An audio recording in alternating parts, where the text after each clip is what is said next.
As you guys know, on this channel, I like to give my opinions on various topics within Fortnite. Well, today, I wanted to hear specifically from our incredible community in the Discord server. Hello, everybody, and welcome back to another video. If you are new here, my name is Kyle. I'm your guy with many YouTube channels. Guys, welcome back to Talk at Clen, everybody, where I ask you guys, like I said, into the Discord server, jump in there, talk at me, tell me something, give me an opinion, talk about literally anything you want. I am very, very excited, guys. I love making these videos. Let's get into it. Fortnite needs to make more OP weapons. I'm gonna be real. I don't care about the sweats complaining. Just remove them from competitive. This season had OP stuff, but they were nerfed to the ground, same like last season. One problem Fortnite has is their game testers kind of suck to an extent, because every season things release, the community says it's OP, and it gets nerfed. If game testers were better at their job, they would realize it's too OP, and they would nerf it before the season's release. This is what they need to do so they don't get disappointed. I wish they can make loads of types of BR. Zero build, build, ranked, zero build, and build without OP items, etc. Just fit all types of players. Sadly, this won't even work, but yes, I want more OP items. That's what makes the game fun. Using it, dying it, obliterating people to it. Excuse me. This is incredibly based. I love OP weapons, and I do think it's that simple, guys.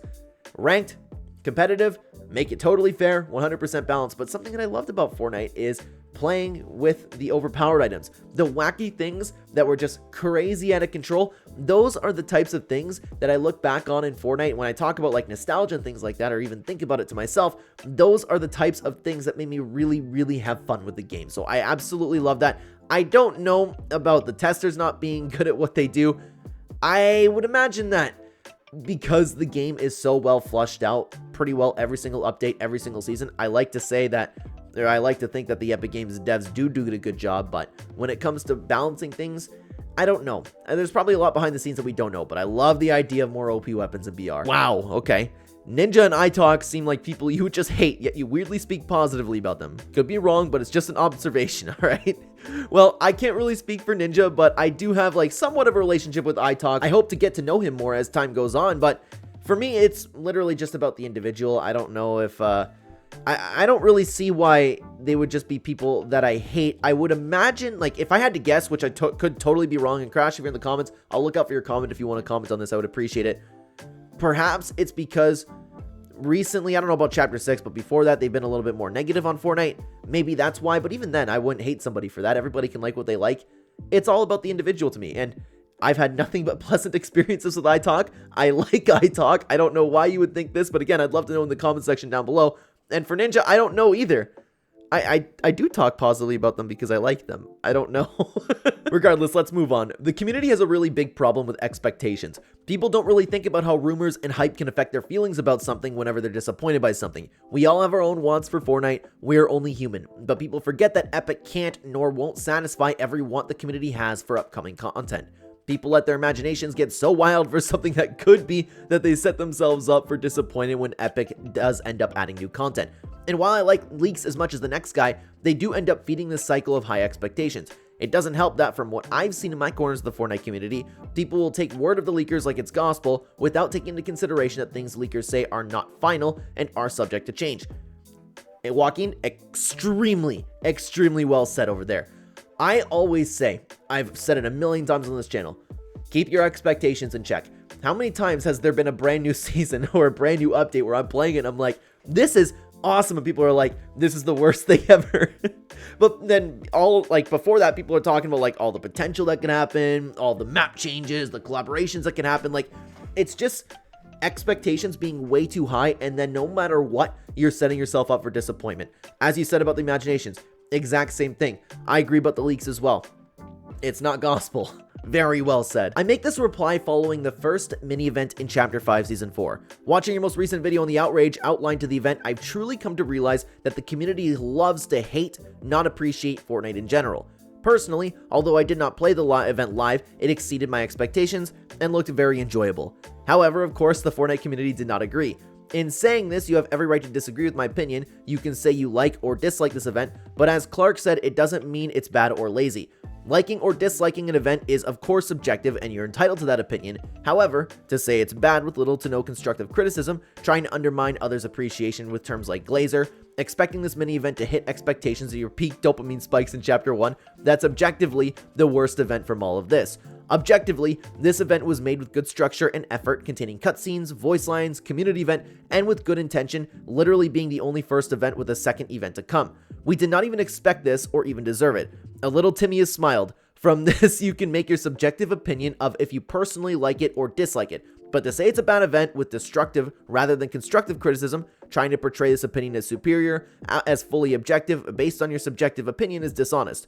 Furthermore, leading to terms like glazing being thrown around simply is helping no one. Just because you don't like something doesn't mean everyone else has to not like it as well. This probably seems like as if I'm punching air, so I'll wrap up by saying, if you can't like the game, put the game down, bro. It's not that deep. Don't crash out on Twitter. Fortnite was just a video game made for its community to enjoy. Nothing more, nothing less. I will add to that and say it is obviously made for profit as well, but you're totally right in what you said, and I thought that was exactly well said. Something that I have been saying with the structure of the live event is that it is objectively good. As you mentioned, we got, what did you say? It was cutscenes, voice lines, and a community event, and with good intention. That was objectively good. Now, whether or not you liked it, that's totally okay if you didn't like it, but the structure of it, and that's what people were missing a lot, like what I was saying in my video. The structure of it. The actual event was objectively good.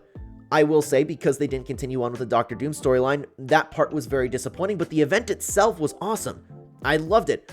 I think this was very well said, Sleep. Thank you very much. I'm going to post this here because I had the idea after the reply room. An underrated problem in the Fortnite community and content creator community right now is everyone is copying each other. Small channels always give critiques on the bigger channels because they remake the same videos. Commentary channels are now doing the same thing, talking about why Fortnite is failing and where Epic went wrong. They're free to do that, but it doesn't make me want to watch them. I will watch 2 or 3 of those videos and then I'll have no interest to then go and explore and to find new YouTubers to give them a chance because I know their content is going to be a bit of a copy of something that I just watched. I'd like to hear your thoughts on this. Thank you. Now, Crazy, thank you very much. I've actually said a little bit of something similar where the smaller commentary space right now is really focused on, actually, like you said, it's very focused on why the metaverse is failing, why this is doomed to fail Epic in the long run, why Fortnite's actually dying. You see a ton of that everywhere.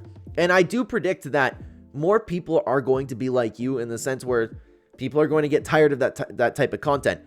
And it's important to note, if you're a creator watching this, if you happen to make any other type of video, whether it's like just Fortnite in general, there's a lot of really, really great creators in the space. And I keep meaning to make that video, man. All of the YouTubers that I watch and why I watch them, I'm going to get on that, guys. So if you're bored of Fortnite content, there's going to be a new video that I'm going to upload. I'm going to get on it way sooner than later. Okay, so I watched the video about leaks hurting the community. I wanted to say some stuff. Yeah, leaks can hurt the community, but it depends on a lot of things. Behind the scenes, people that look into leaks don't usually stop to think about how stuff can change behind the scenes. This isn't an issue with the leaks or the leakers, but the individuals that are consuming that content. This is an issue for live events or potential creative and UEFN features. Money, skins, and surveys. This applies to skin leaks. Not everyone has the same living condition or amount of money to buy skins, so leaks can help them plan what they want and cannot buy. I actually never thought about that. I'll touch on that in just a second. I never thought about that. For Fortnite, it's just skins, but as a Brazilian Genshin player, it's not available for me to waste money on stuff that got announced a week ago and it's releasing today. The thing is with the surveys apply here too. It's good for us to see possible skins coming to the game, but you gotta keep in mind that those are concept arts. Those are subjective to change or to not even ever get added in the game. Lore, metaverse, and events. Okay, so a lot of people seem to be interested in lore, me too, but a lot of people try to use it as an argument to say the game is bad and using metaverse and collabs as ammunition, yep. But at the same time, the community loves the foundation and still glazed the Travis Scott concert. I also want to give a shout out to the Fortnite lore content creators and stuff for not actually talking about how the Fortnite lore always relied on the player's own interpretation for stuff and stating their interpretations as facts, and that hasn't changed. I'm not saying that the new story is on par with the old one, but they're trying, and it's just their first year. Personally, I still think the Big Bang transported Jones into some alternate Chapter 5, while Eminem got to Chapter 2 and took over the island. Maybe we'll see the time machine again at the end of Remix, and this was posted a little while ago before Chapter 6 post came about. So, I understand a lot of your points, but I actually did want to touch on one of the points that you brought up here. Money, skins, and surveys. This applies to skin leaks. Not everyone has the same living condition or amount of money to buy skins, so leaks can help them plan on what they can and cannot buy. I actually never thought of that. That certainly is something that leaks could be beneficial to. And to be honest with you, I know it's going to sound like I'm backtracking just a little bit, but something that I've actually always said on this channel is I like the skin leaks. I have always said that, okay? So I hope you guys just believe me for being honest on this one, because I know it could look like I'm backtracking a little bit, but I like them for my own selfish like hype for skins. That's something that's actually really helpful with leaks. I'll keep that in my mind moving forward when I talk about leaks. I still do think that the benefits are not even close to the cons when it comes to Fortnite leaks, but I really appreciate the perspective, Dex. Thank you. Hey, Clen, big fan. Thanks, Sage. Do you think that Fortnite controls the leakers? Do you think Epic makes them leak whatever Epic wants to build hype for? Example, 2 weeks ago at the time of posting this, popular data miner Shin, along with other leakers, posted something about the Naruto collab being back in the files. Right after that, he deleted his post about it, along with a ton of other leakers. Normally, they would follow it up with a post clearing things up, but this time they didn't, and they dodged any questions about it. We have had this conversation within the community for a very long time now, and I've always been and still am, I don't know. It's possible. It's very possible, and it'd be a pretty smart marketing tactic by Epic, but I also think, like, do you think that Epic Games would want leaks to go, like, as in-depth that they, like, end up going? Plus, for the stuff they really want to hide skins, they end up encrypting them. I could see it being both ways. I could see them being controlled. I could see them not being controlled and just doing their own thing. I really don't know, so comment down below. What do you guys think? Before we continue on with the next topics, guys, I want to stop you for just a second. As you know, I've started a family. I've been grinding on YouTube as hard as I possibly can in order to make the future for my wife and children's lives the best that they could possibly be. So I ask, if you do not have a supporter creator code that you're using in the item shop, please consider using code Clen. I'm working as hard as I can over here, and I would really appreciate it. Again, if you're not already using a code, thank you very much to everybody who has been using the code. It helps me more than you know. I try not to keep you for too long. Let's continue on for the video. Thank you, guys. I don't want Donald Mustard back. Don't get me wrong. I enjoyed his time at Epic, and if a couple years from now he wants to return to do a couple seasons, that's great, but it's time to move forward. It's time to embrace Charlie Wen's vision. He hasn't always hit, as we saw with Chapter 5, and yes, I do believe Donald Mustard was always able to be more consistent with seasons and events, but without Charlie, we might not have gotten Chapter 4 Season 1 and 2, Fortnite OG, and the amazingness of Chapter 6 Season 1.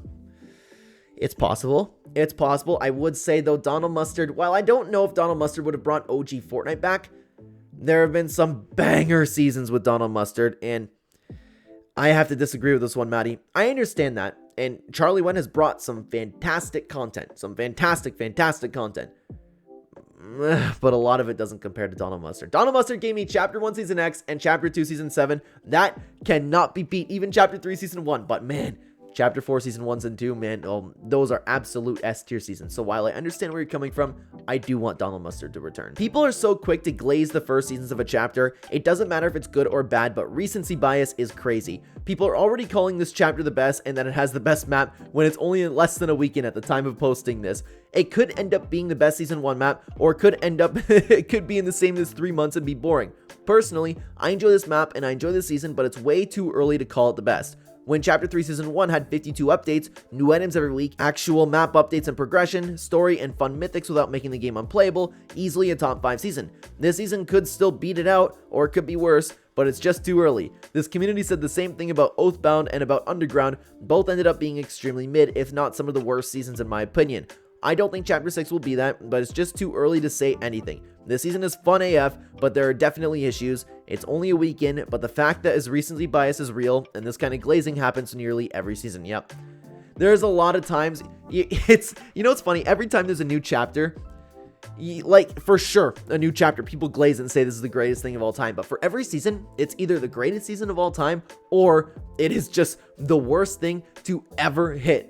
People just take their first impressions and just roll with it. And then even if they glaze a new chapter, they're going to be shocked. And quite frankly, I'm shocked we didn't hear about how horrible the game is over the course of Winterfest. Usually when Epic Games goes on the breaks, that's what we hear about. But recency bias really is a thing, and you are totally right about that. Ever since Chapter 4 released, I've come to realize that I haven't liked most of the weapons added as a base loot pool. I don't mind original ideas like the MK, New Heavy, Oni, etc., but there are some guns like the Havoc Shotgun, Hammer AR, Striker Pump, and most of the base guns outside the SMG since Chapter 3 that I just don't like, and I found it comes down to a few main things.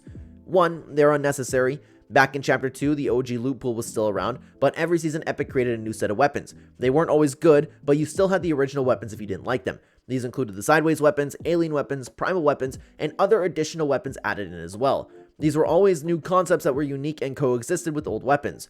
Since Chapter 3, Epic has decided to remake the same guns over and over again, but worse, and they get worse every time.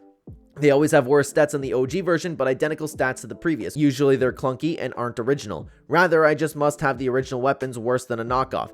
I don't mind a secondary set of weapons coexisting. For instance, if in Chapter 5 we had the OG weapons along with the modular weapons, that could have worked better, and I don't think people would have hated Chapter 5 as much. 2. The sound design. Something about the old weapon's sound design just sounds more cartoony to me. Listen to the original Scar versus the Striker Scar. The original sound is unique. It has a cartoony sense somehow, but it also fits the gun. It's kind of soft, but feels like you're shooting a bullet. The Striker Scar, on the other hand, just sounds like a generic, realistic gun. Same holds true for all weapons. In my opinion, the cartoony sounds of the guns make the guns feel more satisfying and allows them to fit into the game more. Even if they have worse stats, skill is more important than stats, and in my opinion, feel triumphs stats any day. So, something I will agree with you on is the sound design. 100%. I have always said that OG has gotten the sound designs near perfect. Like, I really do feel the nostalgia that people are talking about, and I agree with the OG Fortnite crowd when it comes to sounds. But it depends on the loophole, because you stated, like, the Havoc Shotgun and the Striker Pump. I really like those. The Hammer AR was really good. Sometimes they hit, sometimes they miss. Like in Chapter 5, they missed for the vast majority of people, but in Chapter 3, they did a good job with, maybe besides the MK, and yeah, I don't know if I want to say Chapter 3, Season 3. I don't know, but it just goes from season to season. But I do understand, like, wanting to mix in things with a loophole that we're all used to. I personally like the switch up all the time, but what I don't like, as you mentioned, is when they just remake the same gun but a little bit worse. Obviously, that's not going to hit the same. So absolutely, I do agree with that one, and I do agree with the sound design, but I totally understand your point. We need a Donald Mustard x Clen interview someday. Dude, that would be the greatest thing that we could ever see. We can't have Donald Mustard, but you know what we can have? Lil Smurf. He's a YouTuber that's been going crazy right now with the uploads. We love to see it over here. Little Smurf is our most recent interview. You guys can check that out right here if you want to get to know more about the YouTuber behind the camera. Thank you so much for watching, everybody, and who participated in this video. Take care.